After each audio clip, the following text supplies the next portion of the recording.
How to change Google Translate voice accent. Well, hello everyone, welcome back into the channel. In this video today, I'll guide you through the steps on how you can change the voice accent for or on Google Translate. Well, the process itself is pretty simple and easy. First things first, you want to go ahead and open up your Google Translate application. Once you have the application, you'll find the profile icon at the top right corner of your screen. So you want to tap on it, as you can see here on the screen.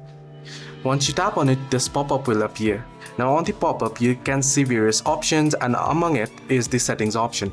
Tap on it and navigate to settings. Once you're on the settings here, you should find the option that is speech region.